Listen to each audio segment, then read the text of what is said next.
Y dice en Éxodo capítulo 19, versículo 16, que vinieron truenos y relámpagos y espesa nube sobre el monte y sonido de bocina muy fuerte. Y Moisés sacó del campamento al pueblo para recibir a Dios. Y tal como se les había dicho, se detuvieron al pie del monte. Todo el monte Sinaí humeaba porque Jehová había descendido sobre él en fuego, y el humo subía como el humo de un horno. Y todo el monte se estremecía en gran manera. Todo el monte se estremecía ante la presencia de Dios. El sonido de la bocina iba en aumento en extremo. Moisés hablaba y Dios le respondía con voz tronante.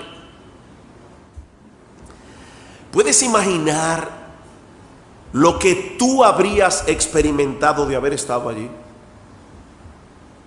Dice en Éxodo 20:18 que todo el pueblo observaba el estruendo y los relámpagos y el sonido de la bocina y el monte que humeaba, y el pueblo viéndolo temblaron y se pusieron de lejos y dijeron a Moisés: habla tú con nosotros y nosotros oiremos, pero no hable Dios con nosotros para que no muramos.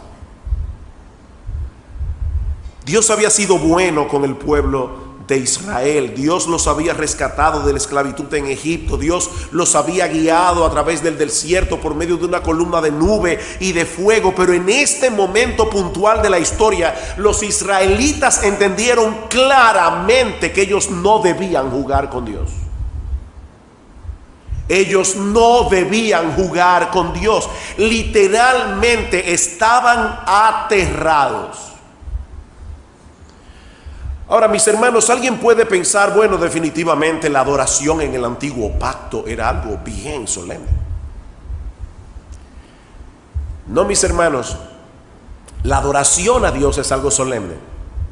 No importa la época. La adoración a Dios, presentarse delante de Dios, es algo solemne. Muchos siglos más adelante, el autor de la carta a los Hebreos habría de hacer alusión a ese evento histórico que se narra en Éxodo 19 para hacerle ver a los creyentes del nuevo pacto que la venida de Cristo, su obra redentora en la cruz del Calvario, no debía afectar en lo más mínimo el sentido de reverencia, el sentido de asombro que nosotros debemos experimentar al acercarnos a la presencia de Dios en el culto congregacional. Y Dios le dice a los hermanos en esta carta, Hebreos 12:18, porque no os habéis acercado al monte que se podía palpar, al monte Sinaí, y que ardía en fuego, a la oscuridad, a las tinieblas y a la tempestad, al sonido de la trompeta y a la voz que hablaba, la cual los que la oyeron rogaron que no se les hablase más, porque no podían soportar lo que se les ordenaba. Ustedes no se acercaron a ese monte. Y alguien puede decir: uf, qué bueno. Qué bueno. No, mis hermanos, oigan lo que sigue diciendo el autor de la carta a los Hebreos: sino que os habéis acercado al monte de Sión, a la ciudad de Dios vivo, Jerusalén la celestial, a la compañía de muchos millares de ángeles, a la congregación de los primogénitos que están inscritos en los cielos, a Dios el juez de todos, a los espíritus de los justos hechos perfectos, a Jesús el mediador del nuevo pacto, y a la sangre rociada que habla mejor que la de Abel. En otras palabras, lo que los judíos experimentaron en el monte Sinaí no era más que una sombra de la realidad que nosotros experimentamos ahora cuando nos reunimos como iglesia en el día del Señor. Aquello no era más que una sombra. Esta es la realidad. Es por eso que el autor de la carta a los Hebreos concluye esta sección diciendo que debemos tener gratitud por el privilegio que Dios nos ha concedido de poder estar en su presencia, y mediante esa gratitud sirvamos a Dios agradándole con temor y reverencia, porque nuestro Dios es fuego consumidor. Mis hermanos, eso está escrito en el Nuevo Testamento. Nuestro Dios es fuego consumidor. Al adorarle a Él debemos hacerlo con temor y reverencia, porque Él sigue siendo exactamente el mismo que descendió sobre el monte Sinaí para revelarle la ley moral al pueblo de Dios. Y eso es precisamente lo que Salomón quiere enseñarnos en la porción del libro de Eclesiastés que vamos a estudiar en esta mañana, continuando con nuestra serie de sermones expositivos en el libro de Eclesiastés. Eclesiastés capítulo 5. Eclesiastés capítulo 5, versículos 1 al 7. Dice Salomón: cuando fueres a la casa de Dios, guarda tu pie y acércate más para oír que para ofrecer el sacrificio de los necios, porque no saben que hacen mal. No te des prisa con tu boca, ni tu corazón se apresure a preferir palabra delante de Dios, porque Dios está en el cielo, tú sobre la tierra, por tanto sean pocas tus palabras. Porque de la mucha ocupación viene el sueño, y de la multitud de las palabras la voz del necio. Cuando a Dios haces promesas, no tardes en cumplirla, porque Él no se complace en los insensatos. Cumple lo que prometes. Mejor es que no prometas, y no que prometas y no cumpla. No dejes que tu boca te haga pecar, ni digas delante del ángel que fue ignorancia. ¿Por qué harás que Dios se enoje a causa de tu voz y que destruya la obra de tus manos? Donde abundan los sueños, también abundan las vanidades y las muchas palabras. Mas tú teme a Dios. Salomón ha venido compartiendo con nosotros a través de este libro las lecciones que él aprendió después de haber tratado de encontrar sentido y significado de la vida en todas las cosas que este mundo ofrece y valora: conocimiento, un trabajo productivo, placeres, riquezas, diversión.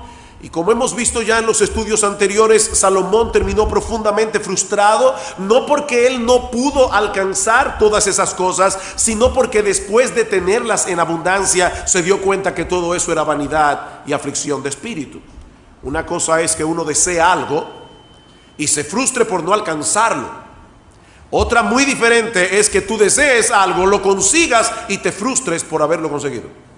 Y eso fue exactamente lo que sucedió con Salomón. Dice en el capítulo 3, versículo 11, que Dios ha puesto eternidad en el corazón de los hombres, de manera que ninguna cosa que se encuentre dentro de los límites de esta vida terrenal pueden proveernos satisfacción plena y permanente.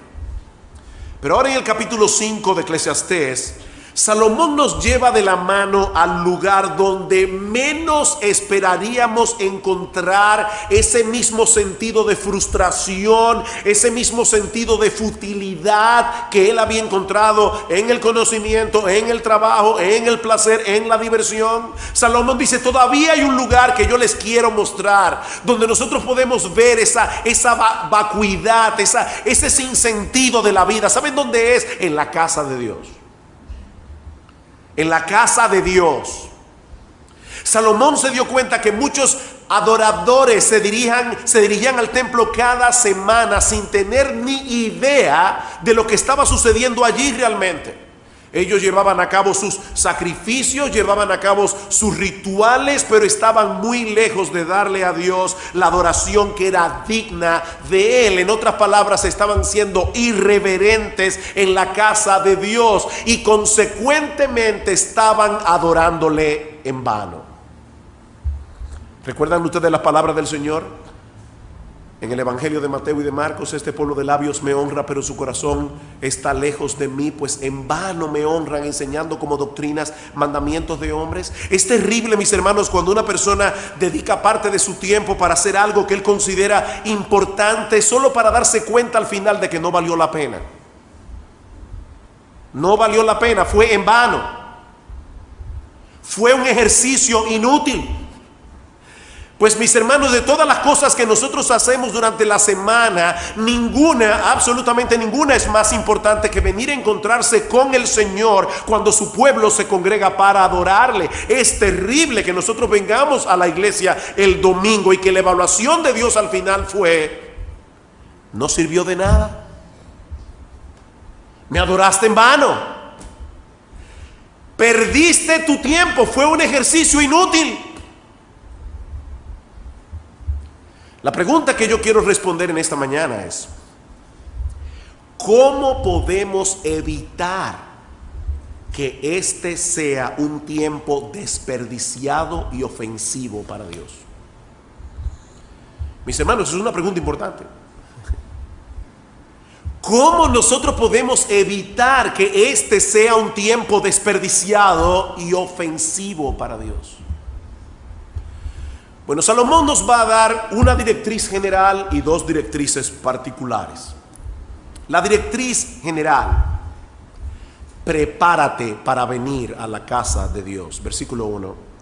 Cuando fueres a la casa de Dios, guarda tu pie. Guarda tu pie. En otras palabras, ten mucho cuidado cuando te dirijas a ese lugar. Considera primero con quién te vas a encontrar allí. ¿Qué es lo que estás supuesto a hacer cuando estés en su presencia? ¿Recuerdan lo que Dios le dijo a Moisés cuando se le apareció en la zarza ardiendo? No te acerques, quita el calzado de tus pies, porque el lugar en que estás, tierra santa es. Ese terreno en el monte Horeb no tenía nada de especial, era un monte, era un pedazo de tierra, pero Dios había descendido para encontrarse con Moisés allí, y eso convertía ese pedazo de tierra en tierra santa, porque Dios estaba allí. Y eso es precisamente lo que Salomón nos está recordando en este pasaje. Ten cuidado cuando te diriges al lugar de la adoración. Un comentarista parafrasea este texto de esta manera: piensa en lo que estás a punto de hacer. No se trata de pasar por la casa de un vecino para tener una charla amistosa, ni de pasar un buen tiempo con un amigo. No, vas a la casa de Dios. Te estás dirigiendo al lugar donde el Creador omnipotente se inclina para encontrarse contigo. Por lo tanto, cuida tus pasos. Guarda tus pies. Y noten, mis hermanos, que la advertencia de Salomón aquí no va dirigida a las personas que nunca visitan una iglesia. Su advertencia va dirigida a todos aquellos que semana tras semana acuden a los lugares donde el verdadero Dios es adorado. Ni siquiera estamos hablando de una religión falsa. Ellos estaban yendo al templo de Salomón, al lugar donde Dios descendía, donde Dios manifestaba su presencia especial. Y es ese tipo de personas que van a los lugares de adoración donde el Dios vivo y verdadero es adorado. Es ese tipo de personas a quienes Salomón les da esta advertencia: ten mucho cuidado. Lo que vas a hacer allí no es una cosa ligera y superficial. Yo no sé cuántos de ustedes han visto un video. Yo lo vi en el día de ayer y ya tenía más de 4 millones de bajadas. Un video que hay en YouTube de una mujer que fue captada por las cámaras de seguridad de un centro comercial.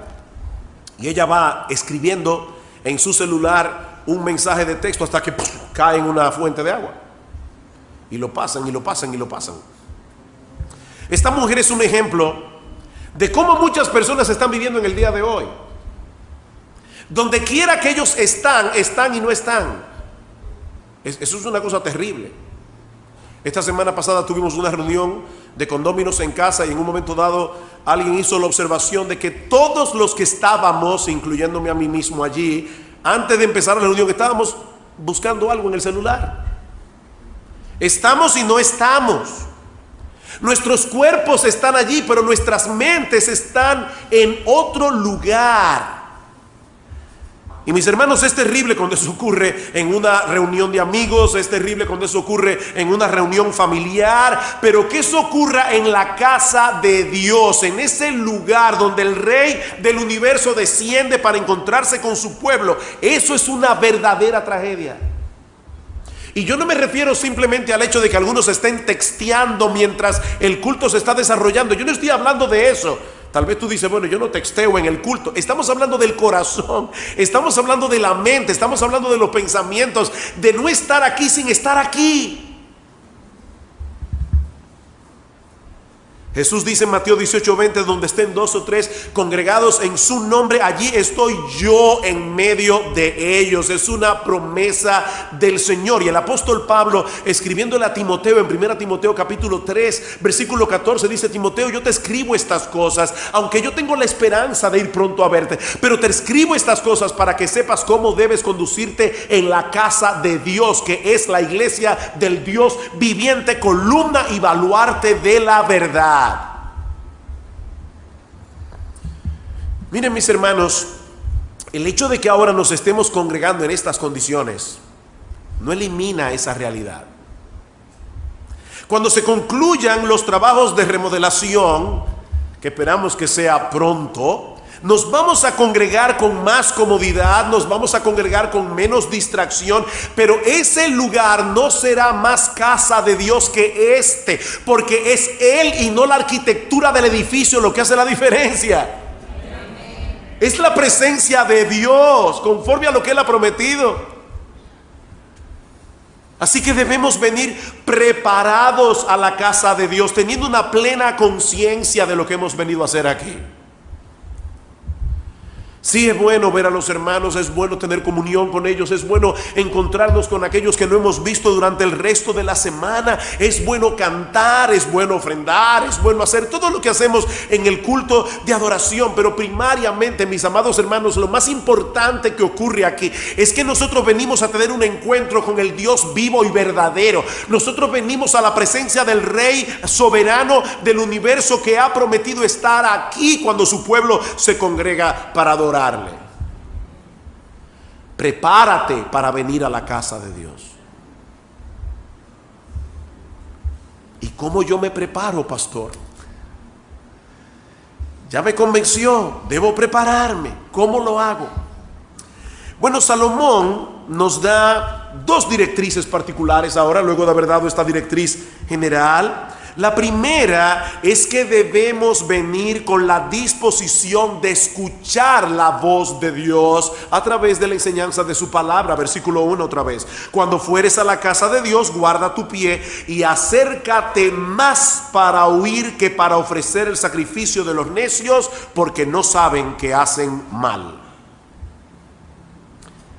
Esta palabra hebrea, que se traduce como oír en nuestras Biblias, transmite la idea de prestar atención a lo que se dice para ponerlo en práctica. No es simplemente escuchar algo, es escuchar con la intención, con la voluntad, con el deseo de obedecer.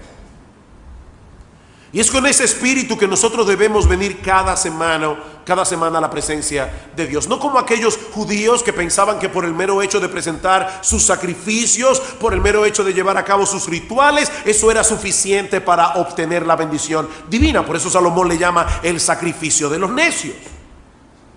Es una necedad pensar que por el hecho de que yo traiga un animal y lo sacrifique, si hubiera estado en el antiguo pacto sin tener un corazón verdaderamente arrepentido, sin tener el menor deseo de adorar a Dios, de obedecer a Dios, esto es suficiente. Queridos hermanos, lo más importante que debe ocurrir en la casa de Dios no es que llevemos a cabo mecánicamente un conjunto de rituales religiosos, es que escuchemos la voz de Dios a través de su palabra predicada. Eso es lo más importante. Ahora, lamentablemente, eso no parece ser tan obvio para muchas personas en el día de hoy. Mis hermanos, es triste, pero en muchas iglesias la predicación de la palabra de Dios está tomando un lugar cada vez menos preponderante para darle un mayor espacio a que los creyentes se expresen, a que den sus testimonios, a que tengan números especiales. Y yo no estoy en contra necesariamente de ninguna de esas cosas per se. Noten lo que estoy diciendo. El problema aquí es que cada vez menos se está dando lugar, se le está dando importancia a la predicación de la palabra de Dios en el culto de adoración, como si nuestras palabras y nuestras acciones fueran más importantes que las de Él. No creo que en toda la historia de la humanidad haya habido otra época donde la autoexpresión sea más importante que en esta época. Nos queremos expresar y queremos que la gente nos escuche. Por eso escriben Twitters, por eso escriben en los blogs, por eso ponemos nuestros comentarios en Facebook. Y vuelvo y repito, nada de eso es malo en sí mismo. Pero cuidado, mis hermanos, la razón primordial por la que nos hemos congregado en este lugar es para escuchar la voz de Dios. No es la única razón, es la razón primordial por la que nosotros hemos venido aquí. Es para escuchar la voz de Dios a través de la predicación de su palabra, no para que los demás escuchen la nuestra. Lo que Él tiene que decir es infinitamente más importante que nuestras opiniones. Versículo 2. No te des prisa con tu boca, ni tu corazón se apresure a proferir palabra delante de Dios, porque Dios está en el cielo, tú sobre la tierra, por tanto sean pocas tus palabras. Salomón nos está recordando aquí la distancia abismal que existe entre nosotros y Dios. Él está en el cielo, nosotros sobre la tierra. Su autoridad y sabiduría no tienen límites, pero nosotros somos limitados en todo sentido. ¿Qué debemos hacer? Bueno, en pocas palabras, habla menos y escucha más. Eso es lo que Salomón nos está diciendo aquí. Habla menos, escucha más. La distancia que hay entre nosotros y Dios debe tener repercusiones prácticas cuando nos congregamos para adorarle. Debemos ocupar nuestro lugar como criaturas que somos, mientras damos a Dios y a su palabra el lugar que a Él le corresponde. Los pensamientos de Dios son infinitamente más altos que nuestros pensamientos, como dice en Isaías capítulo 55. Darle preeminencia a nuestras palabras por encima de las suyas no es otra cosa que necedad. Versículo 3. Porque de la mucha ocupación viene el sueño, y de la multitud de las palabras la voz del necio. Tal parece que este era un refrán que se usaba en la época de Salomón y que los judíos entendían perfectamente, aunque su significado no sea tan claro para nosotros en el día de hoy. Pero es probable que la idea que ese refrán quiere transmitir sea la siguiente: así como existe una relación entre el mucho trabajo y el mucho soñar. ¿Les ha pasado eso, que ustedes están con mucho trabajo, con mucha carga, y llegan a la cama con muchas preocupaciones, y esa noche tienen muchísimos sueños, y sobre todo sueños raros? Bueno, lo que parece que Salomón está diciendo aquí, hay una relación entre el mucho trabajo y el mucho soñar. Así también hay una relación entre la necedad y la cantidad de palabras que uno habla. Hay una relación. O como dice un comentarista, hay una conexión estrecha entre la necedad y la verbosidad, o la verborrea. Más adelante Salomón va a decir en Eclesiastés capítulo 10 versículo 14 que el necio multiplica las palabras. El necio habla mucho. Él cree que por hablar mucho, sobre todo en sus oraciones, él va a poder impresionar a Dios. Y estas personas se iban al templo y hacían largas oraciones llenas de expresiones sorprendentes. Ellos estaban tratando de impresionar a Dios. Ellos estaban tratando de forzar a que Dios los bendijera. Pero mis hermanos, a Dios no le impresionan nuestras palabras. De hecho, Cristo dice claramente que Él ya sabe de cuáles cosas tenemos necesidad antes de que nosotros se la pidamos. Y el Señor Jesucristo dice claramente que no debemos ser como los paganos, que no debemos ser como los gentiles que creen que por su palabrería serán oídos. ¿No a Dios no le impresionan nuestras palabras? Ahora, a Dios sí le agrada que nosotros vengamos con un corazón contrito y humillado delante de Él. Con un corazón contrito y humillado, que tome en serio su palabra. Isaías capítulo 66. Isaías capítulo 66, Jehová dijo así: el cielo es mi trono. Noten una vez más la similitud con el pasaje de Eclesiastés. El cielo es mi trono, la tierra estrado de mis pies. ¿Dónde está la casa que me habréis de edificar? ¿Y dónde el lugar de mi reposo? Mi mano hizo todas estas cosas, y así todas estas cosas fueron, dice Jehová. Pero miraré a aquel que es pobre y humilde de espíritu, y que tiembla mi palabra. ¿Qué es lo que Dios quiere de nosotros? Un corazón contrito y humillado. Él quiere de nosotros un oído atento. Él quiere de nosotros ver un corazón que tiembla ante su palabra.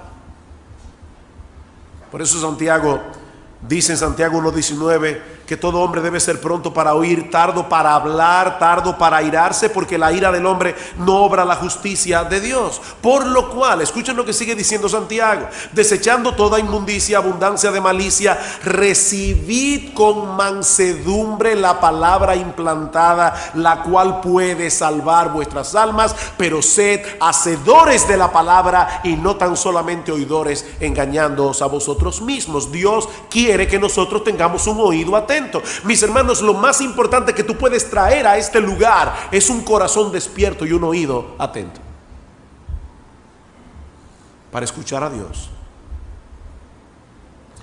Pero Salomón tiene otra directriz particular que darnos en este texto. Y es que nosotros debemos estar dispuestos a cumplir lo que prometemos. Versículo 4. Cuando a Dios haces promesas, no tardes en cumplirla, porque Él no se complace en los insensatos. Otra vez la palabra necedad. Cumple lo que prometes.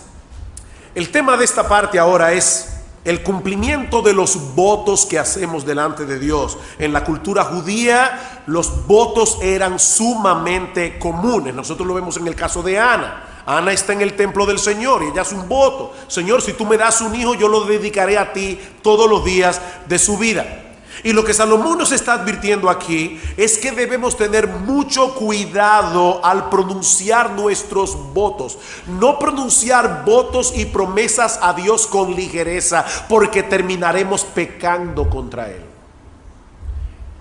En Deuteronomio 23:21 dice que si haces un voto a Jehová tu Dios, no tardes en pagarlo, porque ciertamente lo demandará Jehová tu Dios de ti y sería pecado en ti.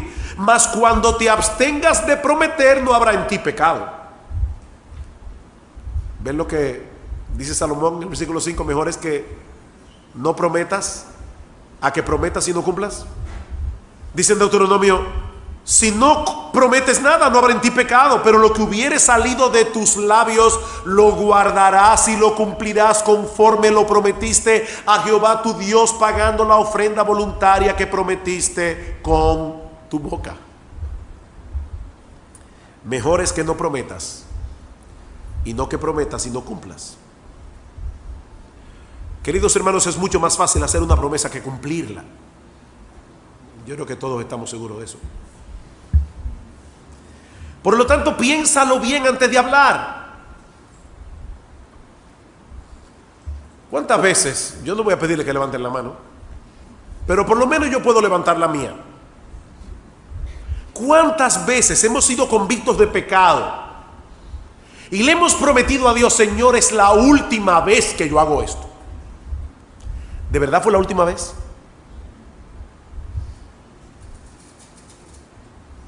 Cuidado con lo que prometes. Piénsalo bien. No pronuncies votos a la ligera. Y cuando lo hagas, pídele a Dios la gracia que necesitarás para poder llevar a cabo lo que prometiste, en vez de querer truquear a Dios. Porque eso es lo que los judíos estaban haciendo. Versículo 6: no dejes que tu boca te haga pecar, ni digas delante del ángel que fue ignorancia. ¿Por qué harás que Dios se enoje a causa de tu voz y que destruya la obra de tus manos? La palabra hebrea que se traduce como ángel en nuestras versiones Reina Valera significa también mensajero, y puede estar haciendo referencia al oficial del templo que era encargado de cobrarla de colectar las ofrendas y los sacrificios que las personas habían prometido. Así que cuando estos israelitas se apresuraban con su boca a hacer un voto delante de Dios, y luego llegaban los oficiales a buscar lo que habían prometido, entonces comenzaban a poner todo tipo de excusas. Mira, la verdad es que yo cometí un error cuando yo prometí eso. No debía haber prometido tal cosa. Recuerdo la historia de aquel individuo que tenía 2 becerros y llega a la casa y le dice a la esposa: he decidido darle uno de mis becerros al Señor. Lo voy a criar y voy a darle uno al Señor. Aunque nada más tenemos 2 becerros. Parece muy generoso. La esposa le dice: ¿y cuál de los 2 becerros? ¿El blanco o el pinto? No, yo voy a criarlo primero, luego decidiré tal cosa. Pasaron las semanas, y un día el Señor vino a la casa y le dijo a la esposa: mira, el becerro del Señor se enfermó y se murió. El del Señor.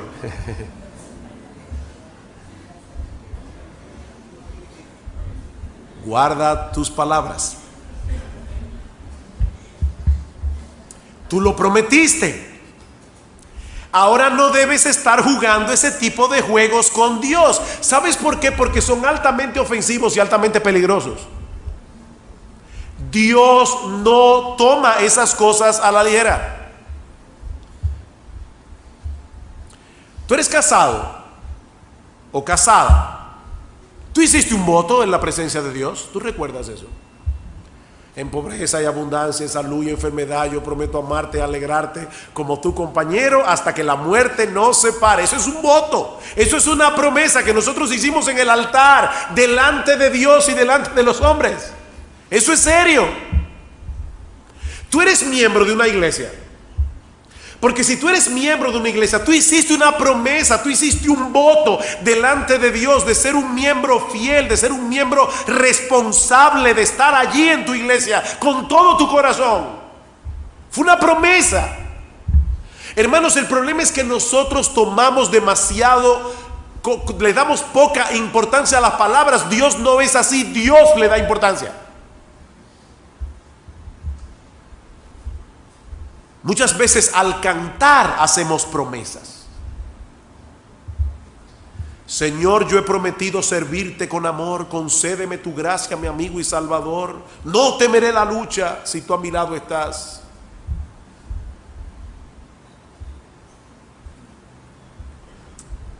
Mis hermanos, ¿hacia dónde quiere llevarnos Salomón con todas estas directrices? Porque algunas personas pueden estar diciendo: wow, pastor, pero hay cosas que yo ni siquiera entiendo muy bien.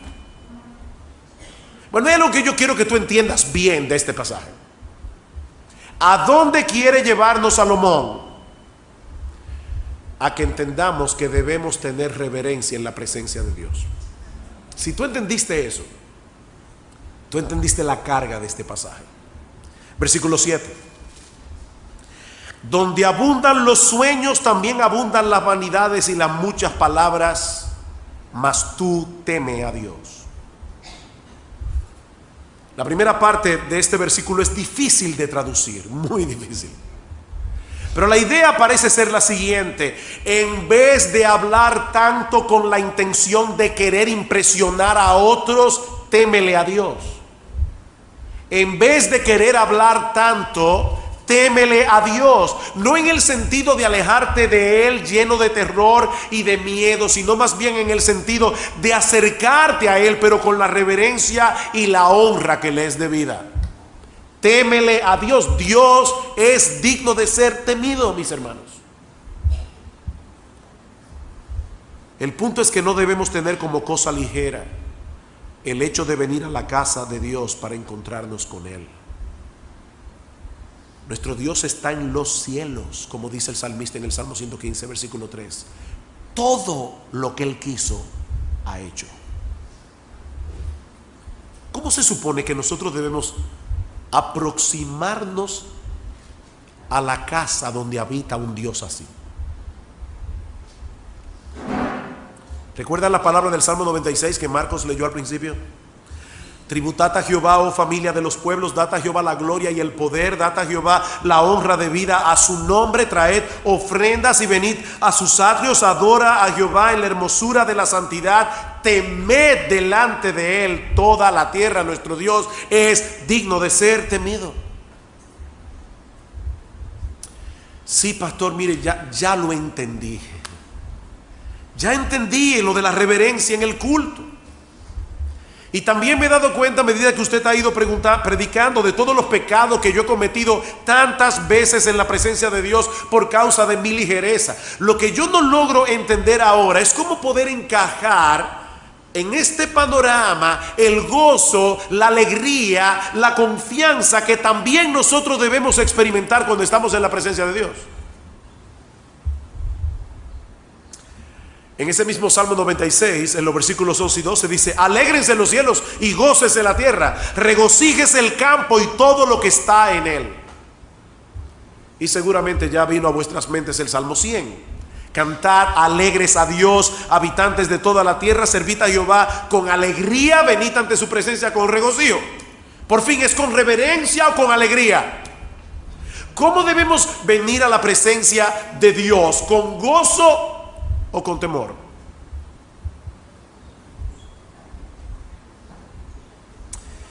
Esa es la tensión de la que hablábamos recientemente, ¿recuerdan?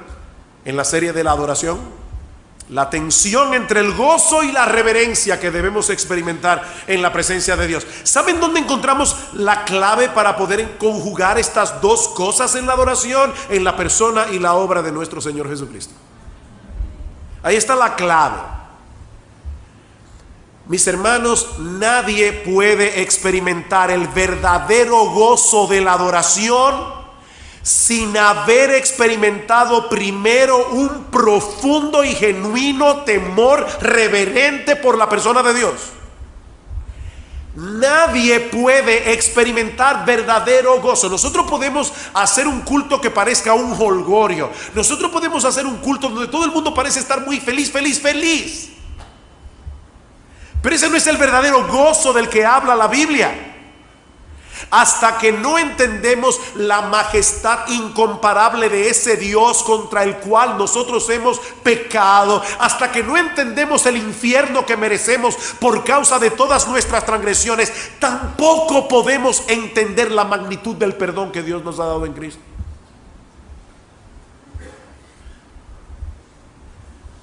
¿Saben qué, mis hermanos? Y yo me imagino que no tengo ni que decírtelo ya a esta altura del sermón. Todos nosotros hemos pecado en más de una ocasión durante nuestra adoración congregacional. Todo lo que yo he mencionado aquí, todos hemos pecado. ¿O no es así? ¿O tú te sientes libre en tu corazón? No, mire, pastor, cada vez que yo canto un himno, yo lo siento. Yo estoy queriendo decir las palabras que yo digo. Eso no es verdad, hermanos. No siempre hemos mantenido delante de Dios la reverencia que le debemos. No siempre hemos cumplido todas las promesas que hemos hecho. No siempre hemos tenido un oído abierto a su palabra. ¿O no es así? ¿O tú nunca has pensado en la cuenta que tienes por pagar durante la semana, ahí estando en el culto de adoración? ¿O es a mí solo que me pasa eso?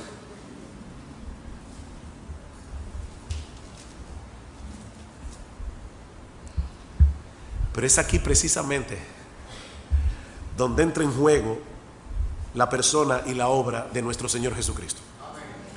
Porque Él es el adorador perfecto, que desde su nacimiento hasta su muerte le dio a su Padre la honra y la obediencia que le es debida. Y luego ese Cristo murió en la cruz del Calvario para pagar por todos nuestros pecados, incluyendo todos aquellos pecados que nosotros hemos cometido en el acto mismo de la adoración.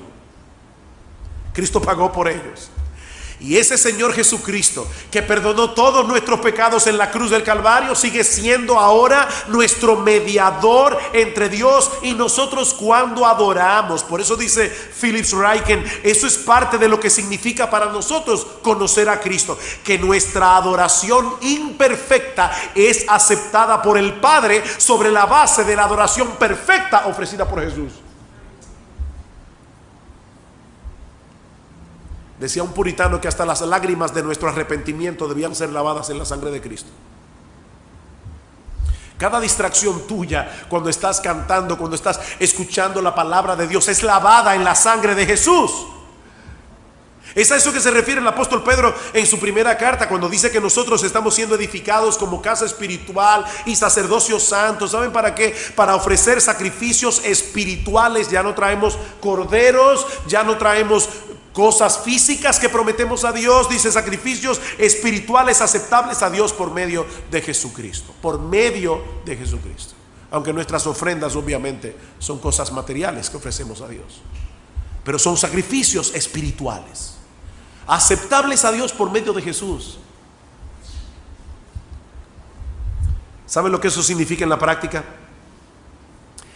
Que ahora podemos acercarnos a Dios con una confianza gozosa, sabiendo que nuestra aceptación delante de Él no depende de nuestro desempeño. Nuestra aceptación delante de Él depende de la obra redentora de Cristo a nuestro favor. Así que en vez de pensar que nosotros seremos aceptados por Dios si lo adoramos correctamente, ¿alguien puede pensar eso? Más bien debemos pensar, ya yo fui aceptado por Dios sobre la base de la vida, muerte y resurrección de nuestro Señor Jesucristo. Y por lo tanto, ahora tengo el privilegio de poder adorar como Él quiere que le adoremos. Mis hermanos, esa forma de pensar, poniendo el evangelio delante de nuestros ojos, no produce adoradores descuidados, sino más bien hombres y mujeres agradecidos que se acercarán a Dios con el deseo de escuchar su palabra, con el deseo de alabarlo, con el deseo de exaltarlo, de obedecer su voluntad, sabiendo de antemano que no podrán hacer eso perfectamente, pero sí con el deseo de hacerlo con toda la sinceridad de la que es capaz un pecador arrepentido y perdonado. Eso es lo que produce el evangelio en el corazón de un creyente. Y si tú estás aquí sin Cristo, mi amigo, déjame decirte algo. Esta no es una época particularmente irreligiosa. Lo espiritual está de moda. Hay muchas personas que se han dado cuenta de lo que Salomón se dio cuenta. No voy a encontrar sentido y significado y seguridad ni en el conocimiento, ni en el trabajo, ni en el placer, ni en las diversiones. ¿Por qué no probar un poco de religión? Yo espero que haya sido evidente para ti en esta mañana que lo que Dios quiere de nosotros no es un poco de religión. Lo que Dios quiere de nosotros no es simplemente que nosotros ahora coloquemos a Dios dentro de la ecuación. Dios quiere un corazón contrito y humillado que tiembla ante su palabra. Dios quiere un corazón arrepentido de sus pecados, un corazón que ha confiado únicamente en Jesucristo para el perdón de todos nuestros pecados y el don de la vida eterna. No es un toque de religión lo que Dios quiere de nosotros.